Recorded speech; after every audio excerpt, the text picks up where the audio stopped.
आश्रय।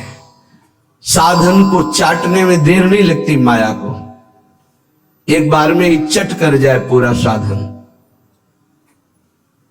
ऐसे ऐसे अपराधों की वृत्तियां प्रेरित करती कि एक अपराध से पूरा साधन चट जाए। साधु अवज्ञा तुरत भवानी, कर कल्याण अखिल कयानी। परम चतुर नटनागर आश्रयदाता अंदर से युक्ति प्रदान करते हैं, बच, इस युक्ति से बच। उन्हीं की माया है तो वही चाल जानते हैं बचाने की, इसीलिए कहते हैं मामेव ये प्रपद्यन्ते, केवल मेरी शरण में हो जाओ। माया तो इतनी प्रचंड है कि भगवान को भी भगवान मानने के लिए तुम्हारे हृदय में स्थान नहीं रखेगी, स्थान ही नहीं रखेगी, इतनी मलिन वृत्ति कर देगी। तभी तो दुर्गति कराती है। अगर थोड़ा भी भगवान का आश्रय है तो भगवान उसे बचाते हैं, इस माया के तूफान से उसे बचा लेते हैं।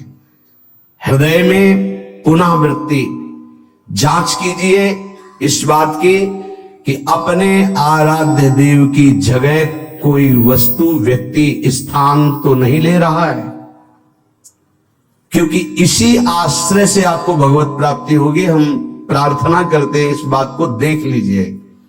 सब साधन एक तरफ, आश्रय एक तरफ। भगवान आश्रय को देखते हैं, वो हृदय से होता है। अगर बाहरी चूक हो रही तो मेरे प्रभु बड़े कृपा निधान हैं। ध्यान दीजिए, राहत ना प्रभु चित चूक किए की, करत सुरत सवार हिए की। हृदय से इसने मेरा आश्रय लिया, बस। प्रभु का चित्त इस बात से पक्ष में आ जाता है उस उपासक की कि इसने मेरा आश्रय लिया है। राहत न चित्त प्रभु चूक किए की, चूक हो गई, गलती हो गई, प्रभु बिल्कुल क्षमा कर देते हैं उसको, क्योंकि आश्रित है, मेरी दुरंत माया है, जानते हैं, क्षमा कर देते हैं। यदि साधन बल है तो हिसाब आपको देना पड़ेगा। आश्रित हो तो आश्रयदाता संभाल लेंगे। बड़ा सूक्ष्म विषय आश्रय का है, भागवत में इसका वर्णन है। भक्ति का तो ये मूल है, भगवत प्राप्ति का ये सिद्ध स्थान है आश्रय, हृदय में।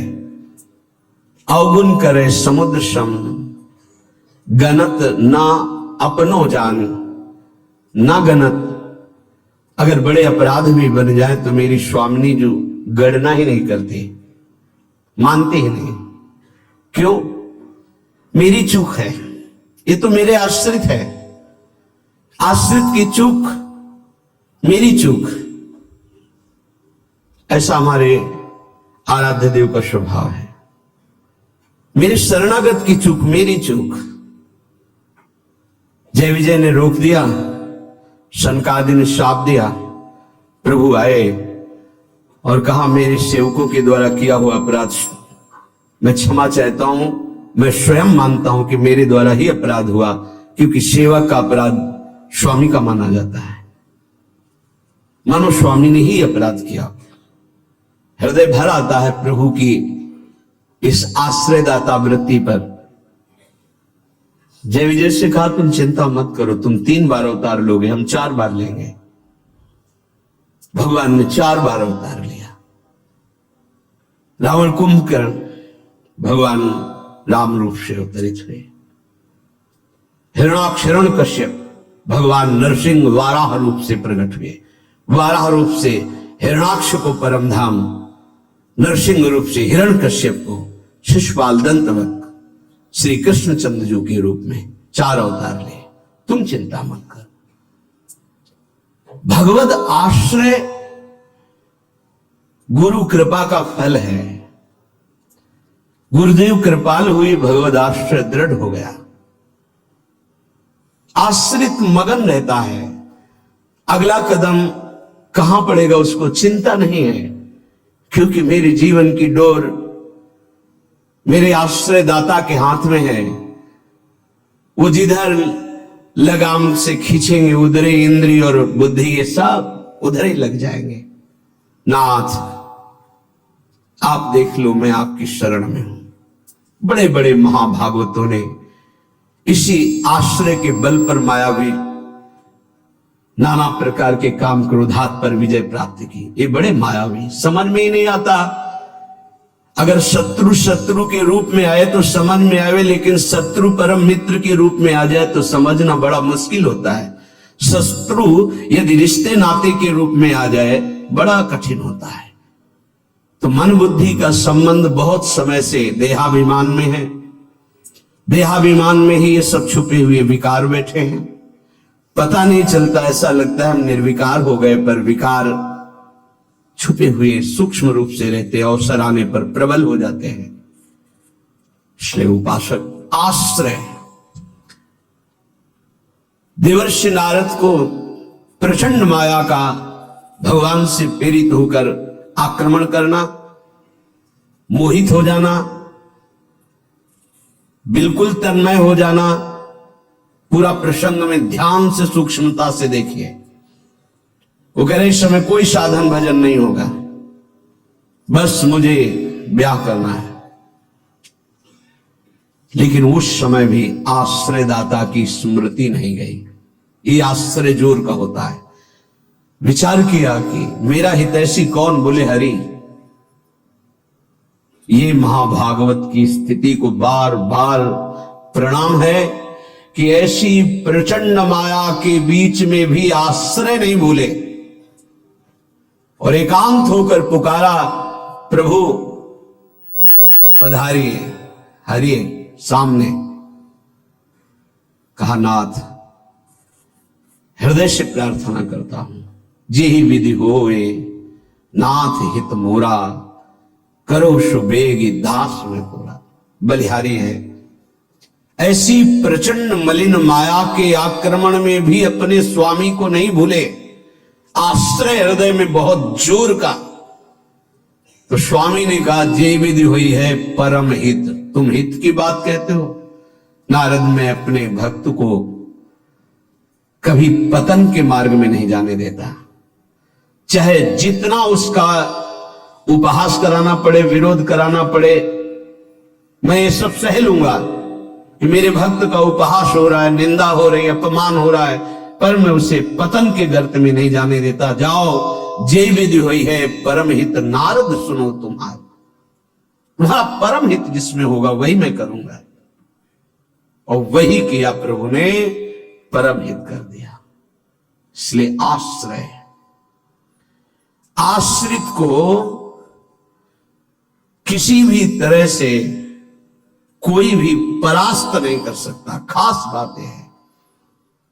जहां किसी ने आश्रित को यह देखा कि इसमें तो ना तप है ना बल है, तो वो ये नहीं देख पाया कि आगे तो आश्रित दिखाई देता लेकिन गोद में बैठा है आश्रयदाता की।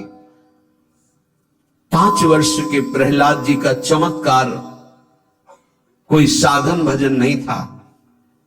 5 वर्ष की तो आयु है, क्या साधन भजन है?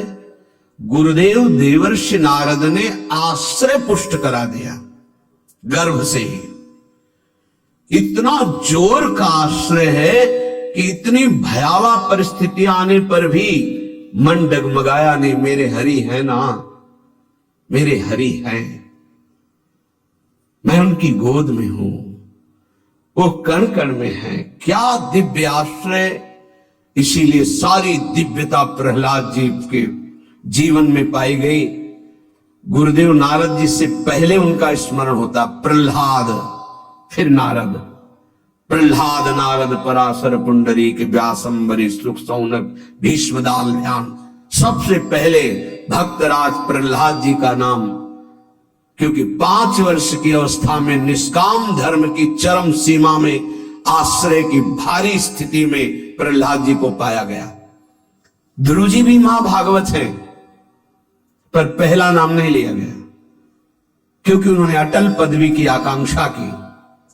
निष्काम धर्म की चरम अवस्था प्रहलाद जी की। नरसिंह भगवान प्रकट हुए और पूरी लीला करने के बाद प्रहलाद जी को गोद में बैठाल के कहते, मेरी आज्ञा है, आप वरदान मांगो। हाँ प्रभु, आपकी आज्ञा का पालन करने के लिए वरदान मांगता हूं कि मेरे हृदय में कुछ मांग ही न रह जाए। ये क्या वरदान?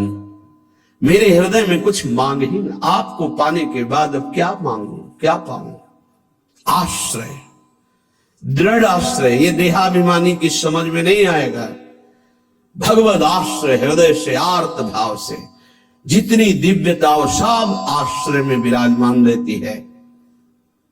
इसलिए नाम आश्रय, धाम आश्रय, रूप आश्रय, लीला आश्रय, ये सब उसी परम आश्रय के खंभे हैं जिनके ऊपर प्रेम महल बनता है। इसी प्रेम महल में अद्भुत विलास और उसी में आपका प्रवेश, प्रेम विलास में।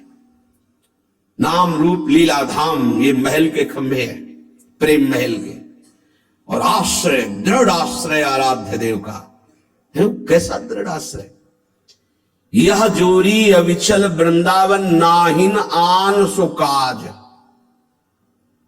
नाहिन आन सुकाज, मेरे प्रिया प्रीतम, हमारे माई श्यामाजू को राज। देखो आश्रय, मेरे प्राणनाथ श्री श्यामा शपथ करो तृण छिए, कसम खा के कहता हूं, हृदय में केवल श्यामाजू का आश्रय। आचार्य चरण कह रहे, मेरी महारानी श्री राधा रानी, जाके बल में सब सो तोरी, नाही नान सुकाज, शपथ करो तृण छिए, सब सो तोरी, लोक वेद कुल कानी, मेरी महारानी श्री राधा रानी। ये महान पुरुषों ने आश्रय को अपने हृदय की कृपा करके परिचय दिया, तब समझ। आश्रय सच्ची कहते हैं, आश्रय एकमात्र आश्रय। नहीं ऐसी धूल भरी आंधी कि तुम समझ ही नहीं पाओगे कि साधन कर रहे हो कि असाधन कर रहे हो। बहुत सावधानी की जरूरत है, क्योंकि चित्त द्रवित हो जाता है। द्रवित चित्त में जो भी संस्कार डालोगे बहुत जोर के होते हैं। जैसे मोम को पिघला दिया जाए, फिर उसमें जो छाप लगाई जाए वो बहुत जोर की लग जाएगी। चढ़ के मैन तुरंग पर चलिबो पावक माही, प्रेम पंथ अति कठिन है, सबको निबहत नाही। जैसे मोम के घोड़े पर बैठकर आग से निकलना हो तो कैसा खतरनाक खेल है, ऐसे द्रवित हृदय से विषयों को पार करना है। कोई भी आकर्षण, कोई भी व्यक्ति वस्तु स्थान अपना अधिकार बना सकता है हृदय में, क्योंकि द्रवित हृदय, एक बार छाप लग गई तो द्रवित हृदय की छाप को मिटाना बहुत कठिन होता है।